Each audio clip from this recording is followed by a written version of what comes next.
Hi guys, it's Jordan from P&P Campers. Just going to be doing a handover video on this Pioneer Tasman. It's an Autocruise Pioneer. So what I'll do is I'll start by walking around the outside of the van, showing you through all of the appliances on the outside, and I'll show you through the bonnet and things like that as well. So on the off side of the van, towards the back, we have got down underneath, if we have a little look down here, we've got your wastewater drain off point from this little thing just here. So you pull this out and drop it down, and then you can undo it from the little valve, as you can see just there. So it takes 2 seconds. It's really quick and easy to get that opened up. We've then got your toilet cassette locker. So this is an industry standard Thetford toilet cassette. So quite literally, lift up on the little yellow tab down here and pull the cassette all the way out towards you. You will then be able to take it all the way out to wherever you need to drain it out from. To actually physically drain it out, twist this little piece open and undo this cap just here at the end. And when you're actually draining the fluid out, hold the little yellow button here down at the back to release a little bit of pressure. Make sure that you hear that click when you push the cassette all the way back in. And that's it. Really simple, very quick to empty out and reuse.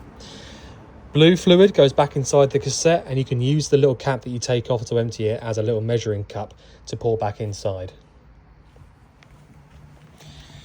This little vent just here is our boiler vent. So if you do have the boiler lit up, 2 things: you'll feel warm air coming out through this little part here or this part here, and you'll also see a little bit of condensation forming on the side of the van. It's very, very normal, especially when it's a bit cold outside. So that is your boiler vent. You have got a cover for that, a winter cover. So make sure that you take your winter cover off before you start trying to use it. But that's it, nice and easy.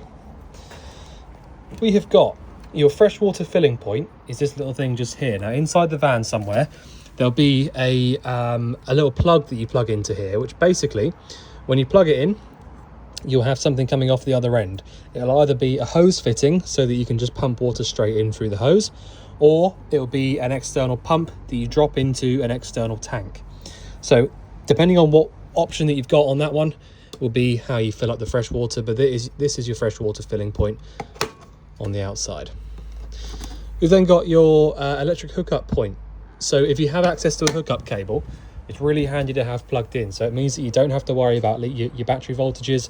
It means that you can use all of your appliances, including all of the mains appliances, which I'll run you through when we get inside. But yeah, there we go.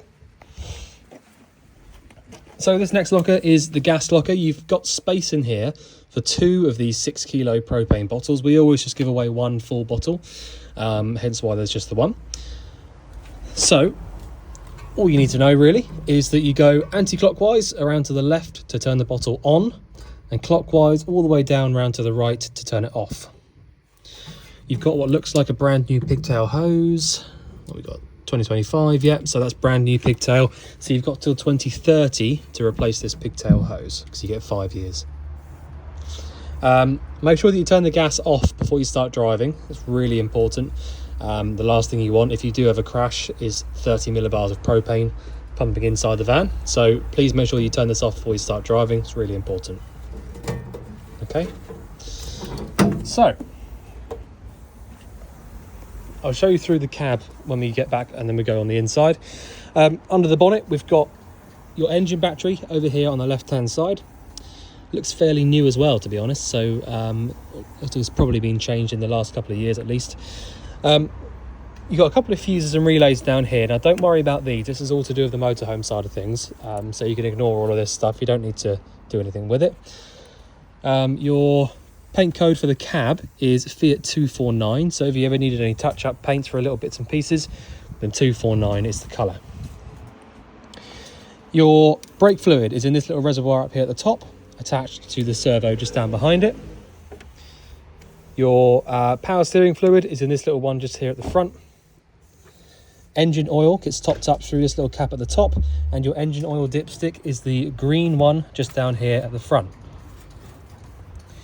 You've got an additional engine oil filling point just here at the front of the engine if you want to use this one instead. It's a lot easier to get to than the one at the back.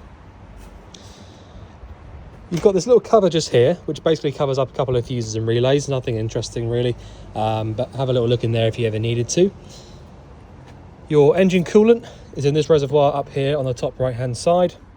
More fuses and relays, air filter, and your washer fluid sits just in this little reservoir down here. Okay, so your diesel filling point is this little thing just here. So push on the left hand side and you'll see that it'll pop open. Okay, you will need your ignition key in order to get this open, but that is where you would fill up your diesel from. There's never usually much to show you inside the passenger door. In fact, there's nothing to show you, so I will leave that. So the next blocker we get to is quite an important one. So if we have a little look over here on the left hand side, I've taken this little plastic cover off so that you can see what's in here. This is your leisure battery. So again, looks very, very new. In fact, it looks like one of the ones that we would replace with. So it looks to me like you've got a new leisure battery here. The fuses on top, don't worry about those. Again, that's just, you know, more motorhome related stuff. You don't need to do anything with it. But this is your access to the leisure battery. So if I just show you how to pop this back on, pop this back down like this, twist these little bits around. Simple as that. You've got a little wet storage locker here, and this is your external water filling point that I was telling you about. So you plug this into the point on the outside of the van and drop this into your tank, and that'll start drawing the water in to the van. That's really simple. This is your awning winder. Okay, so if you want to wind out the awning, which is running across the top of the van there, then you can use that one just there. You've got a external light just here, which is your awning light. All right, so you can see down underneath you when you're in the awning. These two vents just here are both to do with the fridge. So if you've got the fridge lit up on gas, then you should feel warm air coming out through here and find a little bit of condensation forming just above it, depending on the temperature of the day. So yeah, you haven't got, you know, there's no reason to get in behind these, by the way, apart from when we're doing like a service or something. But yeah. So the door will sort of latch itself over when you get to a certain point by using the little gas strut that you've got up there on the top. Okay.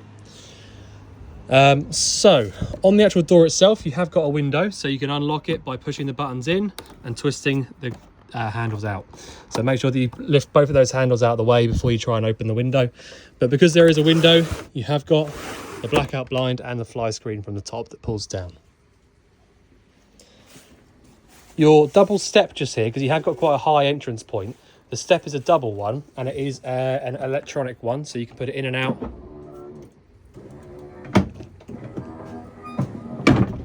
really easily like that. I think that's about it for the outside, really. There's not much to show you on the back, I don't think. You have got a reversing camera up the top just there, and a bike rack, but yeah, all pretty self-explanatory stuff. So in the actual vehicle itself, what I tend to do is I'll sort of like run you through the layout briefly, and then I'll run you through the appliances and how things work. So in the cab, both of these front seats do swivel round, so you can have these both 180 degrees facing inwards to the vehicle. You've got these two really long 6-foot single beds on the either side, which you can alternatively literally pull together in the middle to make a ginormous double bed. I mean, that's probably the biggest bed you'll ever see. So it takes seconds to lay those things in the middle, and all of the cushions will lay down into the gaps to make up the mattress. So it's a huge, huge bed, and it takes no time at all to do that. Under the floor here, we've got a huge amount of storage space just down here, aluminium lined storage locker down there. And in this little one just here, we've got access to the freshwater tank. So if we undo this little cap here at the top, we'll see that we've got a little bung down there inside the water. So that little bung is quite literally your freshwater drain off point. And so if you do want to drain out the fresh tank, lift the bung out and every single last little drop of water will drain out onto the floor. Okay, so put that cap back on when you finish. These are a bit tricky. There you go. Make sure not to over tighten that too much, by the way, because for some reason when you do over tighten them, when you come back to it to open it up again in a few months' time, they are like super stiff. So don't over tighten it too much. Okay, so as I said, 2 side-facing seats. You have got a really nice big sort of standalone table inside here. So that'll make up for a really nice big table area in between these 2 side seats. Massive wardrobe in here with the original carpets in here as well. Access into the wardrobe here from in the bathroom as well, by the way, which is a nice little feature. Solar panel looks to me to be factory fitted because of all the nice neat wiring. If not, somebody's done a really nice job of it. So we've got a twin solar controller here. So you've actually got the solar power is charging both engine and leisure batteries at the same time. So yeah, really handy to have that. So it means that all the time there's sunlight outside, your both engine and leisure batteries are being charged up. So you shouldn't ever have a problem with starting the van up or using power in the back end of the van. We've got a little bit of paperwork in the folder just here for the vehicle, and the rest of the paperwork's down in the office. But we just keep all of our bits like that in those bags. So all the carpets would have been hoovered up and then wrapped up like that. We just don't like people getting them too muddy and dirty when viewing, so they are in there. The rest of the layout of the vehicle, we've got a really good size sort of like side workspace just here, really deep workspace above the fridge. Okay, you've got your little space heater down here, which is a blown air heating system. Sink, which by the way, the top just here does fold down and close completely over, so you can have it as more worktop space if needed. And we've got our really big what we might call a range cooker with electric option there as well. Bathroom is a typical Autocruise bathroom layout. So looks like a little bit tight and a little bit, not very spacious when you first look at it. But actually, because you've got this really clever opening just here, once this thing opens right the way up, we've got an absolutely ginormous shower unit inside here. Okay, so this completely folds away. This door comes over and closes up this gap.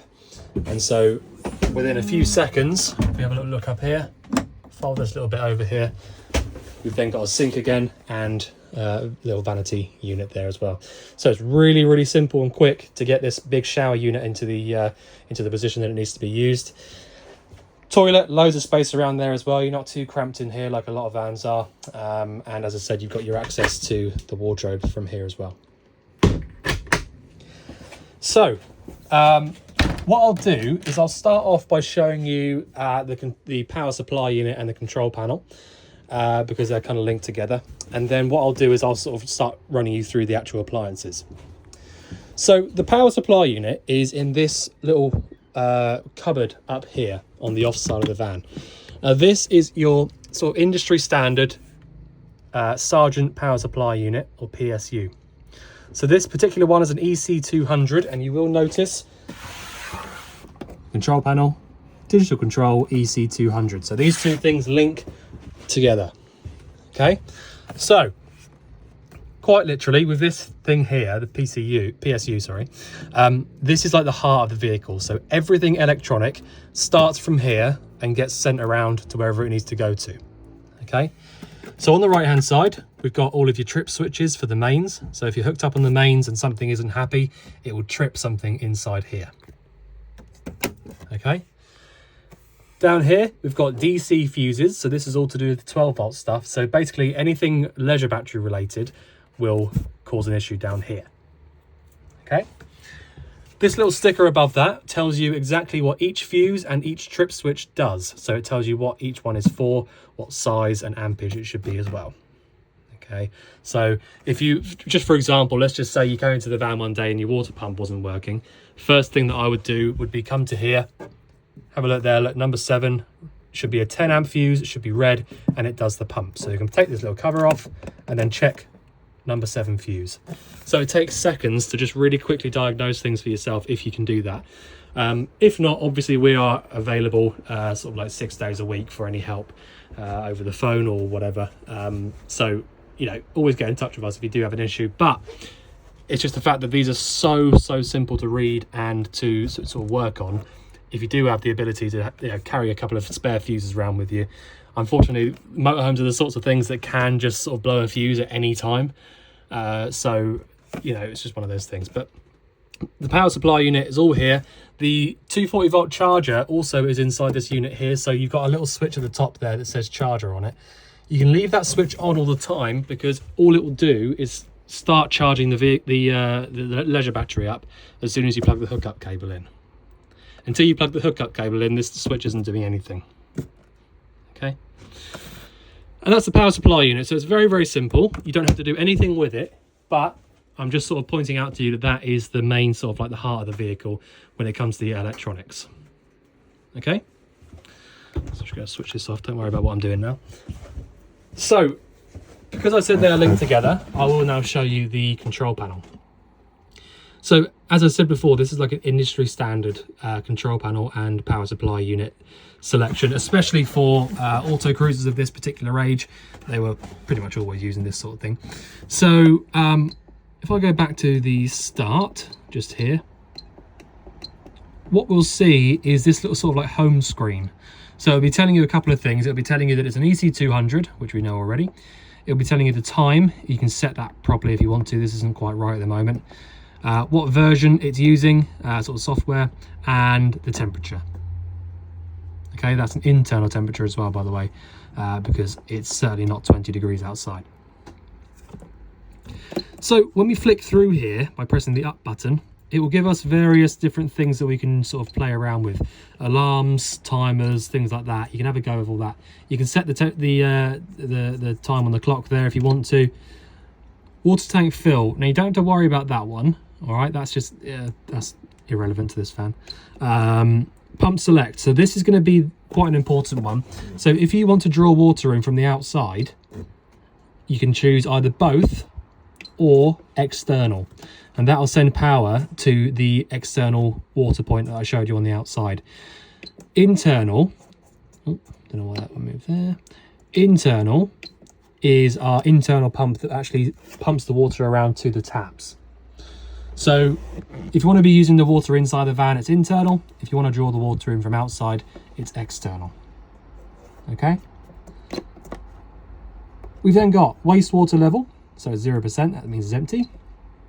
Freshwater level, pretty much full. Vehicle battery voltage. Leisure battery voltage. And back to the home screen. So those battery voltages, by the way, are both very good. A resting battery voltage is roughly about 12 to 12.2 volts, generally speaking. So these being, well, I mean, the leisure battery is being used at the moment as well. So I've got power being used at the moment. So that being at 12.2 right now with the fans going, some lights on and all that sort of stuff is very good.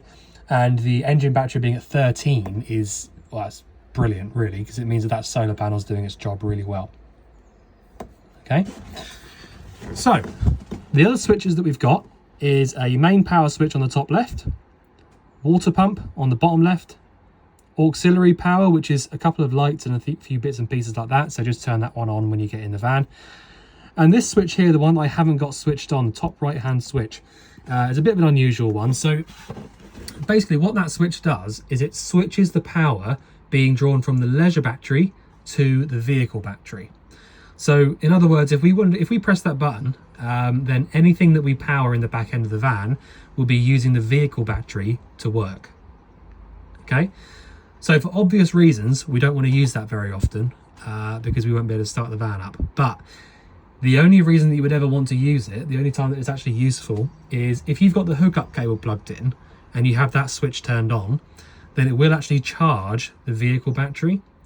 So the only time that you would ever use that button is if you wanted to charge the vehicle battery up via the electric hookup. Okay, that's pretty much the only reason you would use that switch. But that's it. So that is the control panel. Very straightforward. Honestly, nothing to it. It's one of the most simple control panels you can get. So I think the first thing that I'll run you through is the water system. So it's really important that you understand the water system in any motorhome, actually. But being a vehicle with a boiler in it, a hot water system, it's really important that you understand how this system works.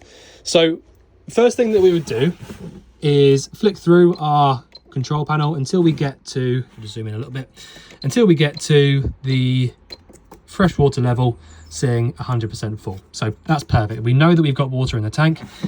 We can then turn the water pump switch on. Okay.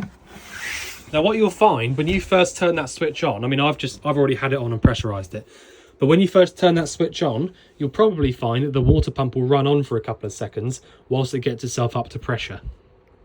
Okay. So what I mean by that is that your particular water pump that you've got in this van, and the majority of other vehicles as well, is what you call a inline pump. So a pump that works on pressure. It will not turn itself off unless you get the water to pressure. Once it gets to a certain pressure, it will then allow itself to turn off. So when you turn the water pump switch on for the first time after a little while of not using it, you'll have little bits of air in the system. And when the pump runs on for a couple of seconds and turns off, all it's doing is filling up that air with water, getting up to pressure and turning itself off. So I know at the moment, because I've got the water pump switch turned on and the pump isn't running, I know for a fact that right now we are up to pressure and we're all good. But I'm going to run you through how to sort of double check all of this now. So once you've turned the water pump switch on, we can come over to the tap here and just draw the water through on the cold side first, which is to the right. So got good pressure. It's not coughing and spluttering and covering everything with water. So I know now the cold water system on this vehicle is up to pressure and all good. When I turned the tap off, the pump turned itself off afterwards. So that means that it's going back up to pressure again and there's no leaks. Okay. I can then turn it to the hot side, which is to the left, and do the same thing. So, same again, really good pressure.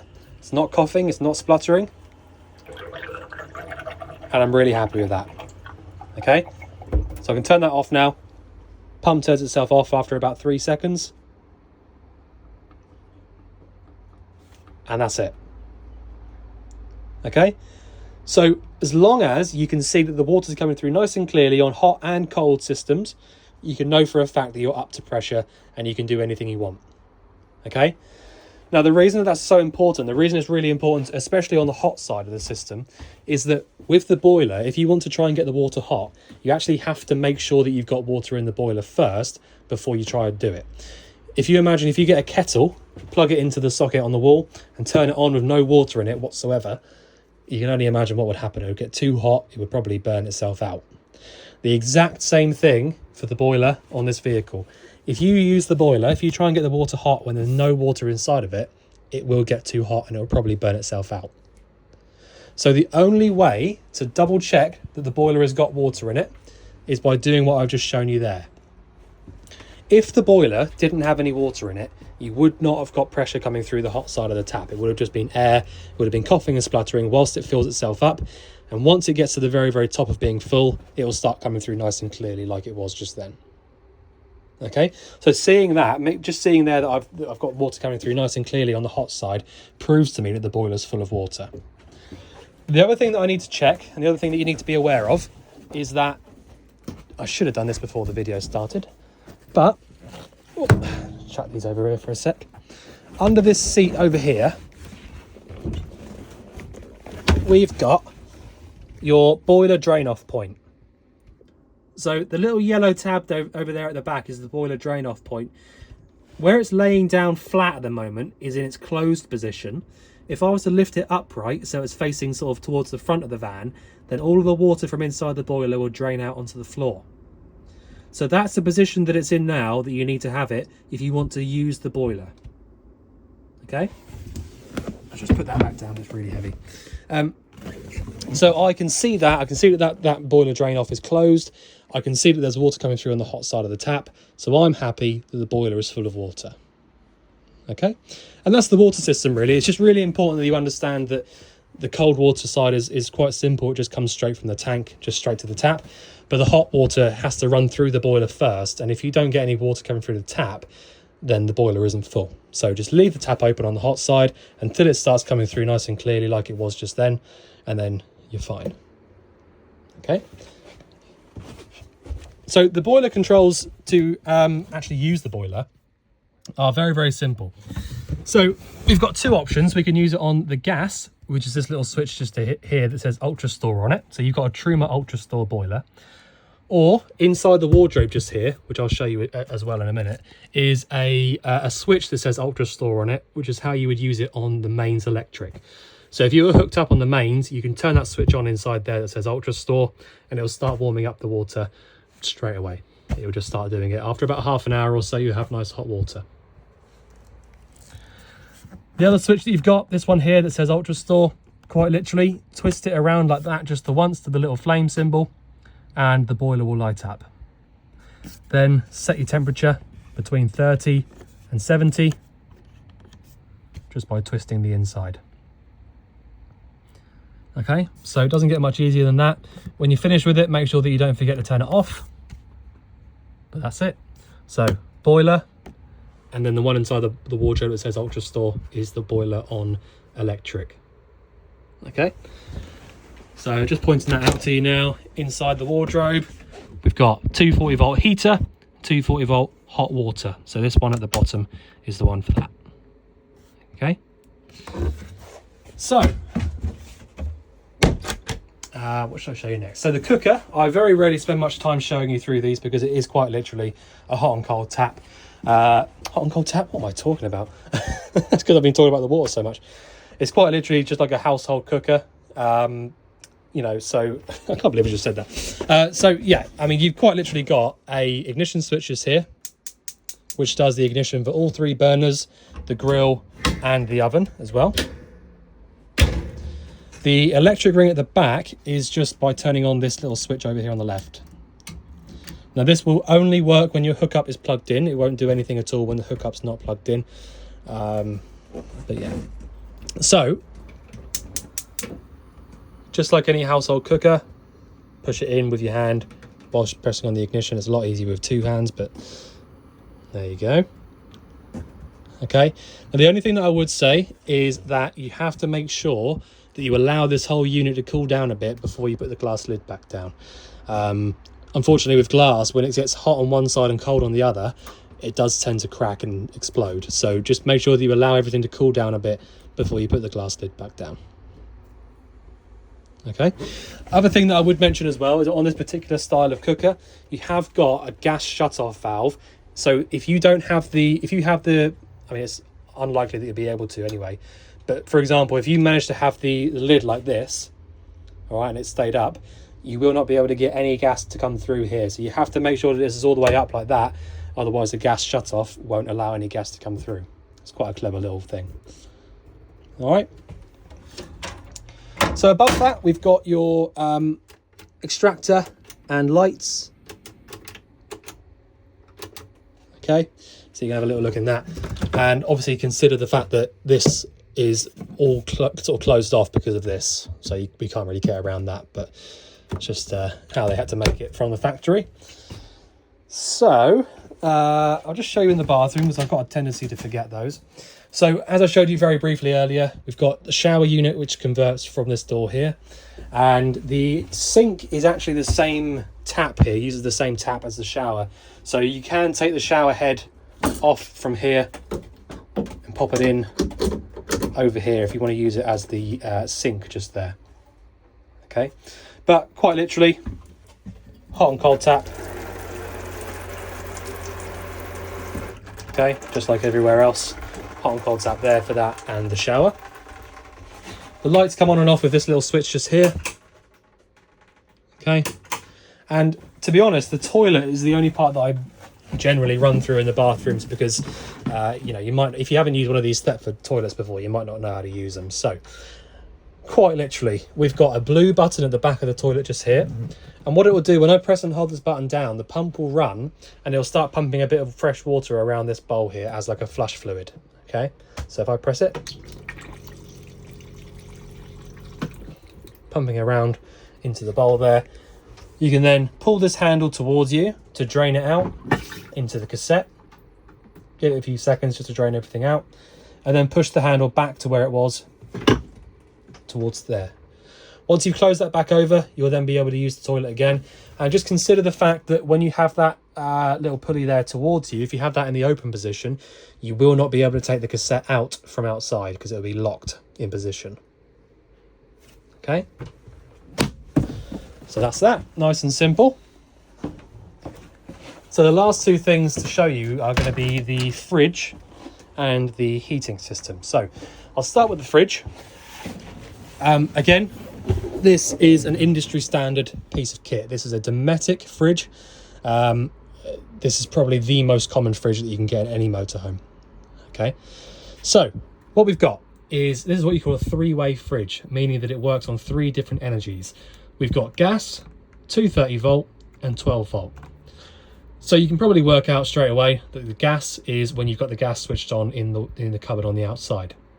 Okay, when you select gas, it will quite literally start sparking and it will light up on the gas like it is now. When you select gas, all you need to look for is a nice solid amber light, like you can see in there, which means that the flame is on and it's stayed on.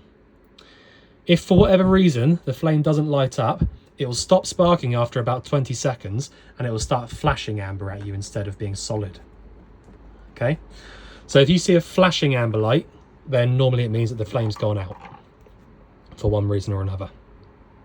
Okay, so that'll take a good 3 or 4 hours to get the fridge completely cold. That's completely normal. It's not just because this is any other fridge, it's just the same as all of them.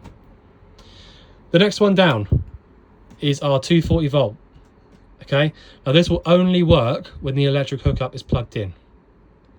Okay, so just bear that in mind. When you select 240 volt there, 230 volt, it will not do anything at all unless the electric hookup is plugged in.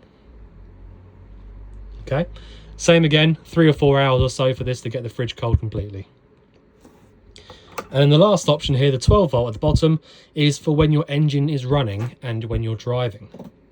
Okay, now this option is only for keeping the temperature inside the fridge that you've already put into it, either on the gas or the mains. It does not get the fridge cold by itself. It's not powerful enough to do that. Okay, so just consider that if you're going to go away on holiday tomorrow morning, you might want to, I might recommend to go out the night before and get the fridge cold either on the gas or on the mains, or at least a good few hours before you leave. And then you have to switch over to 12 volt just for when your engine's running.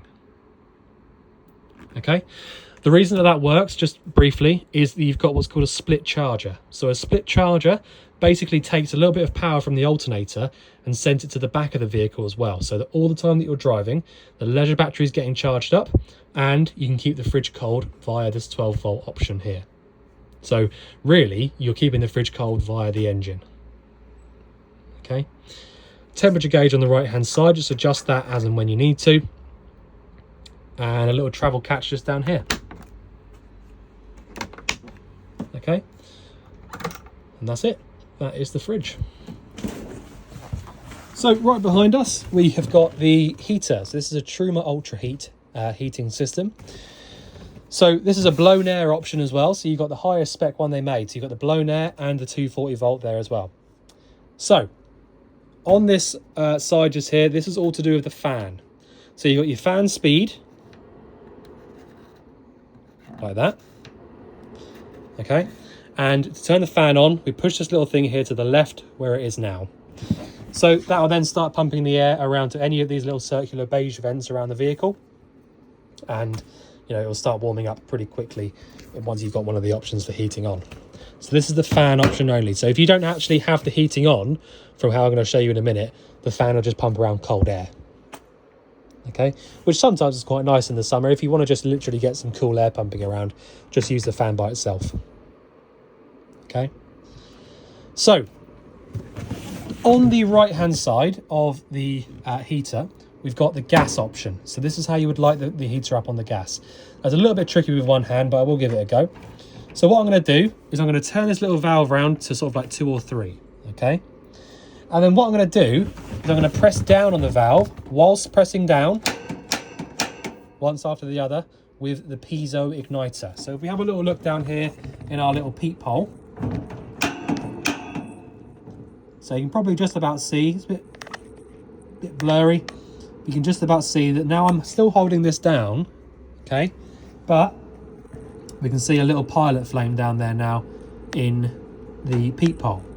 So now all I'm going to do is I'm going to lift up on this and twist it around to about sort of 7 or 8. So if we watch what happens now when I lift up and turn it around.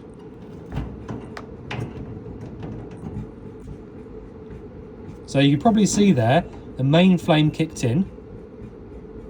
It's just flickering a little bit now because it's quite cold outside today. So it's just struggling a little bit, but it's just going to carry on. If you find that it starts to go out, all you need to do is push back down on the button to get the pilot flame to come back on. So that's our pilot on the right hand side. When I lift back up again, main flame kicks in,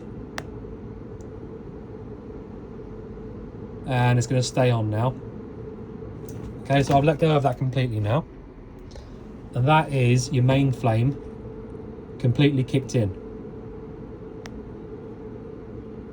So that's how you would use it on the gas. Okay, so it's really simple. After you've done it a couple of times, that'll feel like second nature. It's so simple. But yeah, you would just leave that alone now and it will start heating the van up really quickly and efficiently. Turn it off the gas, you go all the way back round to 0 and just have a little look in your little peephole, making sure that the flame has gone out, which it has. So that's how you would use it on the gas. Okay, now the other option that we've got is the mains electric, which I briefly pointed out to you earlier. Inside the wardrobe, we've got another switch in here that says 240 volt heater. So turn that on, and then this is all assuming that you've got the hookup cable plugged in, by the way. So turn that switch on in there that says heater, and then up here, the one at the top here, you'll see it says ultra heat. Okay, so from there, you quite literally choose 500, 1,000, or 2,000. So they all equate, so that's watts, by the way, 500 watts, 1,000 watts, 2,000 watts. They all equate to a certain number of amps. Okay, now the reason that I say about the amps is that that's the more important figure that you need to know about. So let's just say that you're plugged into a 10 amp post at a campsite.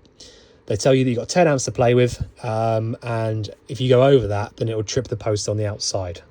Okay, so you just have to consider that 2,000 watts on your space heater there will draw about 8 amps of power. Okay, so quite literally, if you're on a 10 amp post and you're drawing 8 amps on your 2,000 option there, you've basically got no space for anything else to be on. If you had it on 2,000 and you try to use the electric hob, it would just trip it straight away because that would be overloading it of power.